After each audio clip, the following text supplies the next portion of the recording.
කිසියම් ජන සමාජයක් විසින් sannivedanaya පිණිස පොදුවේ සම්මත කරගත්ත සංඥා සංකේත සමුදායකට අපි භාෂාවක් කියලා කියනවා. ඉතින් අනිකුත් ලෝකයේ සත්වයන් අතුරින් මිනිසා වෙනස්ම දියුණුතම සත්වයෙක් කියලා සලකන්නත් ප්‍රධාන වශයෙන් හේතු වෙන්නේ මානව භාෂාව හා ඒ වටා බැඳිච්ච sannivedanaya. අපි ලාංකිකයෝ ලාංකිකයන් හැටියට අපි ගොඩක් වෙලාවට ලාංකීය ජන සමාජයේ භාවිතා කරන සිංහල භාෂාවත් එක්ක බැඳිච්ච සංස්කෘතියක් තමයි කුඩා කාලයේ සිට අපිට තියෙන්නේ. නමුත් වර්තමානයේ තුල මේ ගෝලීකරණ ජන සමාජය හා මේ තාක්ෂණයත් එක්ක මුසු වෙච්ච ජන සමාජය තුළ අපිට ආවේනික භාෂාවක් අවශ්‍ය නැහැ. අපිට භාෂාවක් මොකටද වගේ කියන අදහස සමහර වෙලාවට මේ සිංහල භාෂාව සම්බන්ධයෙන් ජනගත වෙලා තියෙනවා. ඉතින් අද දවසේදී මං හිතුවා ඒ වෙනුවෙන් ඔබත් සමග විනාඩි කිහිපයක් දොඩමළු වෙන්න භාෂාව සම්බන්ධ ප්‍රවීණයෙකුට ආරාධනා කරන්න හොඳයි කියලා. අනිල් උදේශ් ගීත දේවස සිංහල භාෂාව සම්බන්ධයෙන් ගොඩාක් දරුවන්ට සුහසක් දරුවන්ට ගුරුහරුකම් ලබා දෙන දැනුම ලබා දෙන එක පැත්තකින් සොඳුරු ගුරුවරයෙක් ඒ වගේම සොඳුරු sannivedakයෙක් ඒ වගේම හොඳ විචාරකයෙක් ගේ පද රචකයෙක්. ඉතින් මේ වගේ හැම පැත්තකින්ම මේ භාෂාවෙන් විවිධ දේවල් මිනිස්සුන්ට අරන් යන සොඳුරු සහෘදයා අද දවසේදී පිළිගන්නවා මේ සාකච්ඡාව වෙනුවෙන් ආයුබෝවන් කියලා. ආයුබෝවන් සංගීත. අපි කෙලින්ම කතා බහටම යන්. මම මේ පහුගිය දවස්වල සමාජ මාධ්‍ය ඇතුලේ සාමාන්‍යයෙන් ජීවත් වෙනකොට දැකපු දෙයක් තමයි මේ සිංහල භාෂාව නිකන් එපා කියලා වගේ පොඩි සමාජ පැතිරිල්ලක් අරන් යනවා ඉස්සරහට. ඒකට හේතුව මොකක්ද? ඒ කියන්නේ මේක මේ ටියුෂන් එකක් ඇතුලේ සමහරලාට වෙන වෙන සබ්ජෙක්ට් ප්‍රොමෝට් කරගන්න කරන වැඩක්ද නැත්නම් ඇත්තටම මේක මේ වෙන මොකක් හෝ වේගයක යම්කිසි බලපෑමක්ද? ඔබ දකින්නේ මොකක්ද? ඒ කියන්නේ මම මේ දකින දේ තමයි දැන් අපිට දැන් මේ රට ගත්තාම සංගීත මේකේ භාෂාව විතරක් නෙවෙයි අපේ මේ මොකවත් එපා වගේ එකක් මිනිස්සුන්ට දැන් තියෙනවානේ. මොකද මේ රටත් එපා, මේ දේශපාලඥයොත් එපා, මේ ආගමත් දහමත් එපා, සංස්කෘතියත් එපා, සදාචාරයත් එපා වගේ තැනක. ඉතින් ඔය අතරට භාෂාව එපා, කලාව එපා කියන එක මේ අමුතු දෙයක් නෙවෙයි. මොකද ඒක මේ සමස්තයක මේ රටේ තියෙනවා. මේ වෙනකොට ඇත්තටම ඒක අර hina වෙන්නවත් පුළුවන් තරක නෙමෙයි තියෙන්නේ. අඬන්න පුළුවන් තරකත් නෙමෙයි තියෙන්නේ. මේ සමස්තයේ කඩාවැටීමක් තියෙනවා. ඉතින් මේක හරහා මම හිතනවා මේකට ඉස්සල්ලාම පාර කපන්නේ මේ රටේ දේශපාලඥයෝ. මේ රටේ දේශපාලනය හරහා මේ රටේ මිනිස්සුන්ට මේ රටේ ජීවත් වෙන එක එපා වෙනවා. මොකද රටක තියෙන ජීවනාලියනේ ඒ රටේ මිනිස්සුන්ගේ අනන්‍යතාවය විතර ඒක රැකගත්ත මානව ශිෂ්ටාචාරයේ මං හිතනවා වැදගත්ම හොයා ගැනීම මෙවලම වෙන්නේ භාෂාවනේ, මානව භාෂාව. ඉතින් අන්තිම වෙනකොට ඒකට දැන් පහර වදින එක අරුමයක් නෙවෙයි. මොකද අපේ කාලයක් තිස්සේ අපේ මීට කලින් මට මතකයි සංගීත සර් මේ තත්ත්වෙම තියෙනවා.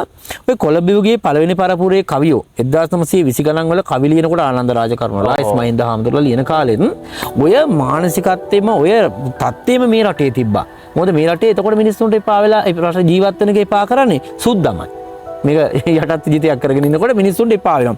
මිනිස්සු කල්පනා කරනවා එක්කෝ මුන්ට විරුද්ධව සටන් කරන්න ඕන කියලා කට්ටියක් කතා වෙනවා. තව කට්ටියක් ඒගොල්ලන්ට අනුගත වෙනවා. දැන් කළු සුද්දෝ කියලා අපි කතා කරේ. ඒතකොට ඒගොල්ලෝ කට්ටියක් මේකට අනුගත වෙනවා. ඉතින් මේ අනුකාරක පන්තියක් සහ මේක රකින්න ඕන කියලා පන්තියක් අපි වගේ මේක රකින්න ඕන කියන පන්තියක එදත් හිටියා. අදත් මං හිතන්නේ මේ වගේ සම්දිස්ථානයක අපේ ඒක ඇත්ත. මොකද මේ මම දන්නවා සර් දැන් ඔය ගොඩක් ලට ජාතික සහ ජාත්‍යන්තර වශයෙන් මාධ්‍ය ක්‍රියාවලිය හා sannivedanayන් ලෝකයේ තියෙන ප්‍රවණතා සම්බන්ධයෙන් අපිට අධ්‍යයනය කරනකොට ගෝලීකරණ ජන සමාජයක් ඇතුලේ කිසියම් රටක් දියුණු වුණා නම් ඒ දියුණු වෙලා තියෙන්නේ තමන්ට අයිති සංස්කෘතිය, තමන්ට අයිති භාෂාව, කලාව, සාහිත්‍ය, තමන්ගේ අනන්‍යතා රැකගෙනම තමයි සර් එතනට ගිහිල්ලා තියෙන්නේ. දැන් වර්තමානයේදී මේ ලංකාවේ දකින්න ප්‍රධාන ගැටලුව තමයි සර් දැන් ළමයෙකුට වේවා දෙමව්පියෙකුට වේවා මේ රටේ පුරවැසියෙකුට වේවා අවශ්‍යයි ලෝකයේත් එක්ක කරට කර ගැටෙමින් ගමනක් යන්න. හැබැයි ගමන යනකොට අර ඉස්සර කාලේ කිව්වා වගේ දුවන මුවන් දැක නොදමන් නිලූපලා කියලා කිව්වා වගේ ගොඩක් අති බහුතරයක් අපේ රටේ මිනිස්සු මේ තමන්ගේ අනන්‍යතාවයන් වලට පයින් ගහගෙන තමයි ඒ ගමන යන්න හදන්නේ. ඉතින් එහෙම යන ගමන ඇතුලේ නෑතකදී ඔය සිංහල භාෂාවත් එක්ක තියෙන මේ පොඩි ඇරියස් එක සාමාන්‍යයෙන් මම දැක්ක මාධ්‍ය ඇතුලේ ගොඩක් තැන්වල මේ භාෂාව ඉගෙනගෙන වැඩක් නැහැ. මේක අනාගතයේදී නිකන් වඳ වී යාමේ තර්ජනට ලක්විච්ච භාෂාවක් ය කියලා.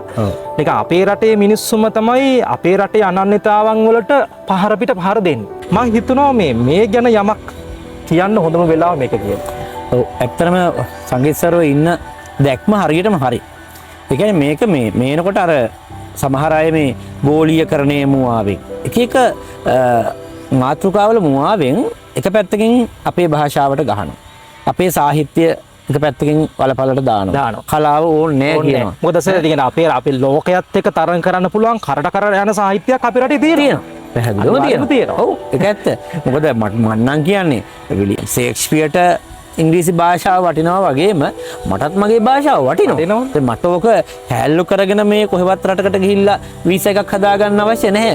මට රටකට යන්න ඕනි නම් යන්න ඕනි. හැබැයි මම යන්න ඕනි අර සංගීත සර් කියනවා වගේ මගේ අනන්‍යතාවය පරිස්සම් කරගෙන. දැන් ඒකට හොඳම උදාහරණයක් නේ සර් මේ පහුගිය දවස්වල අපි දැක්කනේ මේ දැන් අත් බලන්න මේ ඉන්දියාව.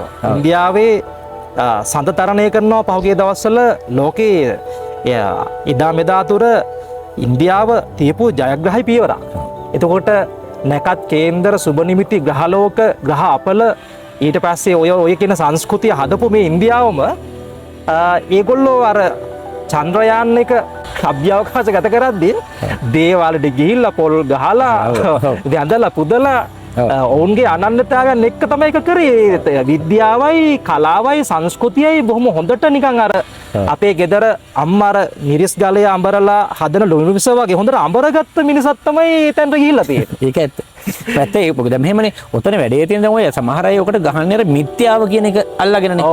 ඔගේ මිත්‍යාව තියෙනවා නම් ඒ මිත්‍යාවට මං හිතනවා ඔය කාලයත් එක්ක මිනිස්සු දියුණු වෙනකොට බුද්ධිමත් වෙනකොට ඒවා හැලෙන්නනවා හැලේ. හැබැයි මං හිතනවා මේ රාමුව කුඩුපට්ටම් කරනවට වඩා මේ රාමුවේ නිම්වලලු පුළුල් කරගත්තා. මේක ඇතුලේ මේකට වඩා ලස්සන කන්සෙප්ට් එකක් හදන්න පුළුවන්. ජීවත් වෙන්න පුළුවන්. මට සුද්දෙක් වෙනවට වඩා දැන් ඔක කලින් තිබුණා දැන් අපිට කිව්වනේ මේ රට ඒවා හරි ලොකුයි කියලා එකක් ආවේ අර රට දෙල් ලොකුයි. අපේ අර වල් දෙල් නැට්ටම් වගේ පොඩි ඒවා නේද? රට පුවක් ලොකුයි. අපේ පුවක් පොඩි. රට වට්ටක්ක ලොකුයි. අපේ ඒවා දේශීය වට්ටක්ක පොඩි වගේ එකක් එනවා. ඔය රටේ ඒවා ලොකුයි කියන එක මීට කලිනුත් අර මං කිව්වා වගේ ආවා. දැන් ආය ඇවිල්ලා තියෙනවා. මේකට මම හිතන්නේ මම අර කිව්වේ සංගීත මේකට මම නම් කියන්නේ භාෂා ගුරුවරයාත් වගේ කියන්න ඕනේ. මොකද සමහරවිට අපිම තමයි අපේක හැල්ලු කරගන්න. මේ සිංහල රටේ ඉගෙනගෙන මේ සිංහල රටේ විශ්වවිද්‍යාවල ඉගෙනගෙනද සමහර වෙලාවට මේ ඒ සම්බන්ධයෙන් දැන් හිතමු ඔය ලැන්ග්වේජ් කියලා. දැන් මේ ලැන්ග්වේජ් රැල්ලක් ආවනේ. දැන් අපේ සමහර අයට තිබුණා දැන් අමාත්‍ය අධ්‍යාපන අමාත්‍යාංශයෙන්වත් අනුමැතියක් දීලා නැහැ. එහෙම භාෂාව උගන්වන්නට හෝ ඒ භාෂාව උගන්වන්න මොන ක්‍රමවේදයට උගන්වන්නේ හෝ නැහැ. ඒතර භාෂාවන් ඉගෙන ගත්ත සහ ඒ සම්බන්ධ ප්‍රවීණයොත් ඉස්කෝලවල නැහැ. දැන් විදුහල් පෙතුමා බලනවා ඒ පාසල එකට ගේන්න මොකක් හරි ක්‍රමයක් සමහරවිට ඇති කරන්න. ඉතින් මේක හරහා සමහරවිට මේ කොන්ත්‍රාත් පදනම් මත හරි කමන්නේ කවුරු හරි හොයාගෙන ඉතින් සමහරවිට මේ කොලේ බලාගෙන ඒ හෝඩිය ලියන ගමන් තමයි ඒගොල්ලෝ අපේ භාෂාවට ගහන්නේ. සිංහල එපා කියන්නේ. ඒතර ඒකෙන් ਵਿਚාරයක් ලියන්න තත්ත්වයට මම කියන්නේ සංගීත සර් හිලා දෙකීම නෙමෙයි. දරුවන්ට ජපාන් ඉගෙන ගන්න ඕනේ. ඉංග්‍රීසි ඉගෙන ගන්න ඕනේ. ෆ්‍රෙන්ච් ඉගෙන ගන්න ඕනේ. හැබැයි එක පැත්තකින් බලන්න සංගීත සර් ඇත්තටම හැම පාසලකම සිංහල කියන විෂය තියෙන එකුඩටම මේ භාෂාව ටික දැම්මා. ඒතර මම අහනවා ප්‍රශ්නයක් මේ වෙලාවේ මේ සිංහල භාෂාවයි අනිකුත් භාෂාවනුයි එකට දාලා මේ රටේ මේ කරන අපහරණය සාධාරණයිද? මොකද ඇත්තටම අනිත් භාෂාවන් තව පැත්තක ඉගෙන ගන්න තියෙනක හොඳයි. නරක නැහැ. හැබැයි මං හිතන්නේ අපේ භාෂාවට තිබිච්ච තැන අපිම නැති කරගෙන. මං හිතන්නේ මේකේ දරුණුම ප්‍රතිඵල සංගීත සර් කිව්වා මේ වෙලාව මම ගන්නවා මොකද මේකේ දරුණුම ප්‍රතිඵල තව අවුරුදු 5කින් 6කින් 7කින් අපිට දැනේ. අනිවාර්යයෙන්. ඒ වේදනාව මට තියෙනවා සංගීත සර්ට වගේ. අනිවාර්යයෙන්. මොකද මේ හේතුව තමයි අනිල් සර් මේ දැන් මං පහුගිය දවස්වල දැක්කා දැන් ඉන්දියානුවා නාසා ආයතනයේ වැඩ කරත්. දැන් අපි දන්නවා මේ ඇමරිකාවේ නාසා ආයතනය තුළ ලාංකීය විද්‍යාඥයන් අතිවිශාල ප්‍රමාණයක් ඉන්නවා. ඒ වගේම ඉන්දියන් විද්‍යාඥයන් අතිවිශාල ප්‍රමාණයක් ඉන්නවා. ඒතර නාසා ආයතනයේ හිටියත් තමන් ඉන්දියානුවෙක් කියන එක අමතක කරන්නේ නැතුව තමයි ඒගොල්ලෝ එතන ජීවත් වෙන්නේ. දැන් ඔකට හොඳ උදාහරණයක් තමයි සර් මේ දැන් අපිට අවශ්‍ය වෙන්නේ සිංහල මිනිස්සෙක් හැටියට ඉංග්‍රීසි කතා කරන්න නෙවෙයි. දැන් ලංකාව ගොඩක් මම දැකපු දැන තමයි සුද්දෙක් වගේ ඉංග්‍රීසි කතා කළ යුතුයි. හරියට. සුද්දෙක් වගේ. ඒ සුද්දෙක් වගේ වෙන්න ඕනේ කියන අදහස ගොඩක් වෙලාවට අපිට තියෙනවා. නමුත් දැන් ඉන්දියන් කෙනා ඇමරිකාවේ හිටියත් එංගලන්තේ හිටියත් කැනඩාවේ හිටියත් ආයු ඉන්දියන් කියලා කෙලින්ම ඇහුවට පස්සේ yes sir yes sir yes sir නෙවෙයි yes sir ඒ කියන්නේ එයාලා හැම වෙලාවෙම ඒගොල්ලන්ගේ අර භාෂාව මත පදනම් වෙච්ච ඒගොල්ලන්ගේ අනන්‍යතා රැකගෙන තමයි. ඒ කියන්නේ ඇඳුම පැළඳුමින් පවා ඒ බ්‍රෑන්ඩ් එක ලෝකෙ බ්‍රෑන්ඩඩ් කරනවා මම දැකලා තියෙනවා. දැන් ශාරුක් ખાන් කියන දැවැන්ත සිනමා නළුවා සර් මම දැක්කා කොහේ ගියත් Taman ඉන්දියානුවෙක් කියන හින්දුස්තාන් කියන concept එක ඇතුළේ තමයි ඒගොල්ලෝ ජීවත් වෙන්නේ. ඒතර අර 108 දේ විනාශ කරගන්න නැතුව ලෝකෙත් එක්ක ගනුදෙනු කරනවා. දැන් ගෝලීකරණයක් ඇතුළේ සර් මම හිතනවා මේකනේ ඇත්තට වෙන්න ඕනි. ඒතර අපේ භාෂාවන්, අපේ සංස්කෘතිය, අපේ කලාව, අපේ තියෙන කවිය, සාහිත්‍ය මේ හැම දෙයක්ම රැකගෙන තමයි මම හිතන්නේ සමාජයක් ඇතුළේ අපි යම්කිසි සංවර්ධනයක් කරා යන්න ඕනි සර්. ඉතින් මේ තවත් දෙයක් තියෙනවා මේ අලිස දැනගන්න දැන් මේ කියන සෝදාපාලුව නැති කරන්න. ඇත්තටම මේ වෘත්තීය ගුරුවරයෙක් හැටියට මම එක පැත්තකින් ගත්තොත් දැන් ඔබ රජයේ පිළිගත් පාසල් ගුරුවරයෙක්. එක පැත්තකින් උත්තරපත්‍ර පරීක්ෂකවරයෙක්. ඒ වගේම අපි ගත්තොත් සුහසක් දරුවන්ට තමන්ගේ භාෂාව ඇතුලේ මේ භාෂාවේ තියෙන දිගපළල තමන්ට හැකියාවරින් පෙන්වගෙන යන චරිතයක්. ඉතින් මේ කියන සෝදාපාලුව නැති කරන්නස අපි ඇත්තටම මොනවාද කරන්න ඕනේ කියලා පොඩ්ඩක් ඒ ගැන චුට්ටි අදහසක් අපිට දුන්නොත්. ඔව් මම හිතනවා ඇත්තටම දැන් එක පැත්තකින් සංගීත් සර් දැන් අපි 70 දශකයේම උදම් අනමින් ඉන්නවන එක්තරා කාලයකදී. හැබැයි මේ අලුතෙන් එන මොන දෙයක් හරි කරන කොල්ල කෙල්ල ටික කලාව ගැන සංගීතයක් හරි කරනකොට ඒකේ අඩුපාඩු තියෙන්න පුළුවන්. මම හිතන්නේ ඒ අඩුපාඩු පෙන්නලා මග පෙන්නලා උන්ට හරි ආදරෙන් මේ පාර පෙන්වන්න ඕනේ අපි එක පැත්තකින්. අනිත් පැත්තෙන් මම හිතනවා අපි දැන් කොහේ හරි මගේ බඩගෝස්තරය වෙනුවෙන් තව භාෂාවක් මේ විදිහට ප්‍රොමෝට් කරන එක හරි සිංහල භාෂාව වලපලට දාන හරි එක නෙවෙයි.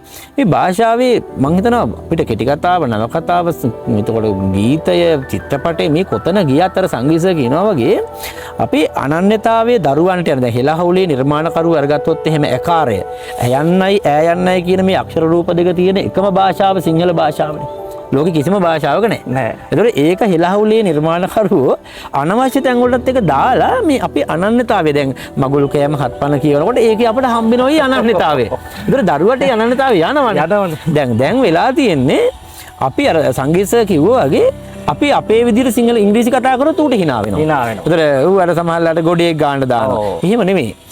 අපි විදිහට ලෝකෙට යන්න මන්දකර කුඹලා මැටි කර්මාන්තය කරලා මේ පොඩි මැටි පෝච්චියකින් සෑහෙන ලංකාවට ඩොලර් ගේනවා. හැබැයි ඒ අය ගේන්නේ අපේ මැටි අපේ අනන්‍යතාවය නේද? අනිත් එක දැන් සර් දැන් අපි දන්නවද දැන් අපි මේ ඉන්නේ ටිකක් මේ සංචාරක කලාපයක් ඇතුළේ අපි මේ ජීවත් වෙන්නේ. විශේෂයෙන්ම බණ්ඩාරවල ඇල්ල මතුල්ල සහ මේ අවට කියලා කියන්නේ විදේශිකයන් අති බහුතරයක් ගැවසෙන කලාපයක්.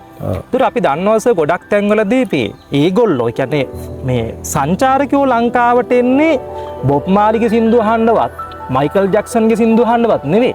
අපේ පෙරහැර බලන්න. අපේ කවිය සාහිත්‍ය පොඩ්ඩක් අතපත ගාලා බලන්න. දැන් පහුගිය දවසක දැක්කස මම මේ මට මතක හැටියට ලංකාවේ ජයවර්ධනපුර විශ්වවිද්‍යාලයේ මං හිතන්නේ එක්තරා විදේශිකයෙක් ලංකාවට ඇවිල්ලා ඔහු ආචාර්ය උපාධිය කරන සිංහල භාෂාව සම්බන්ධව. එතකොට මේ තමන්ගේ පර්යේෂණයේදී කරන්නේ මේ මහගම සේකරයන් හා ඔහු වටා බැඳිච්ච කලාව සාහිත්‍යය තමයි මේ හොයන්නේ. විදේශිකයන්ට ඒ තරම් අපේ භාෂාව ගැන යම්කිසි කැක්කුමක් ඇල්මක් තියෙනවා. ඉතින් නමුත් අපි ගොඩක් වෙලාවට අපේ තියෙන වටිනාකම් අපි නසා ගන්නවා. හැබැයි ලෝකෙට විකුණන්නෙත් මේවම තමයි අපි. අපි පෙන්නන්නේ නුවරට ගිහිල්ලාස දලදා මාලිගාවේ පෙරහැර. ඒකේ කවි, වන්නම්, ගායනා. ඊට පස්සේ දැන් ওই සංස්කෘතික කයිතන මෙහා පැත්තේ මාලිගාවට එහා පැත්තේ සංස්කෘතික නිකේතනයේදී කලහගාරයේදී මම දැකලා තිනවා 18 වන්නම් 18 සන්නිය නේද මේවා තමයි පෙන්වන්නේ මිනිස්සුන්ට. ඉතින් එහෙමම කියලා ඒ වගේම ආදායමක් ලබන ගමන් ඒ අනන්‍යතාවම අපි ජාත්‍යන්තරය තුල අලෙවි කරන ගමන් අපි කියනවා භාෂාවක් එපා සිංහල ඉගෙන ගන්නත් වැඩක් නැහැ සිංහල එපා කියලානේ. ඒකට ඇත්තටම මේ මං හිතනවා අපේ තරුණ දරුවන්ට මේ සමාජ මාධ්‍ය තුළ හැසිරෙන අපේ දරුවන්ට කියන්න ඕනේ මේ තව අපේ මේ දේවල් සම්බන්ධයෙන් හොයන්න පරීක්ෂණ කරන්න. අපි සමහරවිට අපේ අදහස නිදහසේ කියන්න අවශ්‍ය පසුබිම හැදෙන්න ඕන තමයි. හැබැයි මං හිතනවා මේක සබුද්ධික කියවීමක් එක්ක කළ යුතු බරපතල ප්‍රකාශයකේ වගකීම අපි ගන්න ඕනේ. මොකද අපි මන් දකිනවා දැන් නිදහස් දිනේ සමරනකොට මේ එක දවසක නිදහස් සමරලා අනිත් 364ම රට යන්න උත්සාහ කරනවා කියලා. ඒක ඇත්ත. මොකද මේ රට එතෙන්ට පත් කරපු අය සම්බන්ධයෙන් අපිටත් වේදනාවක් තියෙනවා. හැබැයි තරුණයන්ට සහ මේ රටේ වගකීම් යුතුයට මම කියන්නේ මේ සෝදාපාලුව සම්බන්ධයෙන් තවදුරටත් නිහඬව ඉන්න හොඳ නැහැ. ගුරුවරු හැටියට අපි මේ කුලල් කාගෙන මත ප්‍රකාශ කරලා ගැටෙනවට වඩා මේ කලාව වෙනුවෙන් මොනියම් හෝ දෙයක් කරන්න මිනිස්සු ගාවට රහ ගෙනියන්න. දැන් සංගීතවරේ මමයි මේ ලංකාවේ කොහේ හරි කමන්නේ ගීත රසවින්ද වැඩසටහනක් කිව්වාම අපි අපේ නිසරණ අධ්‍යාසයෙන් අපි යනවා. ආර්ථික වාසි යනවා. නොතකා අපි යනවා. ඒ යන්නේ මේ හම්බෙච්ච මනුස්ස ජීවිතේ මේ රට වෙනුවෙන් අපි මොනවා හරි කරන්න ඕනේ. එහෙම නැතුව අපි මේකට අවලාද කියලා මේක දැන් වැඩක් නෑ මේක දැන් ඉවරයි කියලා අපිට ඇස්පියා ගන්න තරම් මං හිතනවා අපිට එහෙම අයිතියක් නෑ සදාචාරාත්මකව. මොකද සංගීතසර් මේ පරිසරයේ මේ ගහකොළ අවටින් ගත්ත ඔක්සිජන් ටිකට මට මතකයි අර කොවිඩ් හැදිලා අමාරු වෙච්ච වෙලාවේ ඉන්දියාවෙන් ඔක්සිජන් බටයක් ගේනවා පැයයි ඉන්න පුළුවන් ඒකට 60000ක් ගන්න. දැන් සංගීතසර් මේ දක්වා ගත්ත ඔක්සිජන් ටිකට බිලක් දුන්නොත් නේද? බීපු වතුර ටිකට බිලක් දුන්නොත් නේද? ඒක සෙල්ලන්නේ අපි හිතනවා වැන් වැඩක් නැහැ. සමහර දරුවෝ එහෙම අපිට කියනවා අපේ තාත්තා මට කන්න බොන්න දුන්නේ මං හෙට මැරුණත් කාටවත් ඇති ප්‍රශ්නේ මොකද්ද කියලා. මැරෙන වෙලාවේ සබාදැම ලකුවොත් එහෙනම් මේ බිල ගෙවලා මැරියන් කියලා. නේද? කාට කියන්නේ මං හිතන්නේ අපි මීට වඩා මේ ගැන හිතන්න වෙලා තියෙනවා. ඒ හින්දා මං හිතන්නේ මං තරුණ දුවදරුන්ට හරි ආදරෙන් ආරාධනා කරනවා. ඔයගොල්ලෝ ගීත මොන බැනුම් හරි කමන්නේ අලුත් දෙයක් නිර්මාණය කරන්න. මොකද ඔය කොළඹ යුගයේ දෙන පරපුරටත් සෑහෙන්න බැනුම් ඇහුවා ඒ කාලේ. ඔය PB අලිස් පෙරේරලා එතකොට HM කුඩලි වල බැනුම් ඇහුවා. හැබැයි ඒ පෙරලපු අලුත් පිටුවත් එක තමයි අපි මේ අලුත් ගමනක් ආවේ. දැන් මං හිතනවා අලුයකට බය වෙන්න හොඳ නැහැ. නේද? නිම්බලට පුළුල් කරගෙන මේක තුල ජීවත් වෙන්න ඕනේ. හැබැයි ඔයාලා මං හිතනවා මේ කවුරු හරි මත ප්‍රකාශ කරාම දෙයක් ෂෙයා කරන්න කලින් සටස් කාලා මං හිතනවා අපිට ලොකු වගකීමක් තියෙනවා මේ ගැන කියවීමක් හදාගෙන කොහොම හරි මේ අපේ දේ ලෝකෙට ගෙනියන්න නේද? මට මතකයි මොකද්ද අවුකන බුදු පිළිමය හොයාගන්නවද HCP බෙල් වගේ මහත්වරු සීගිරිය කවි දැකලා පුදුමයටපත් වෙනවා.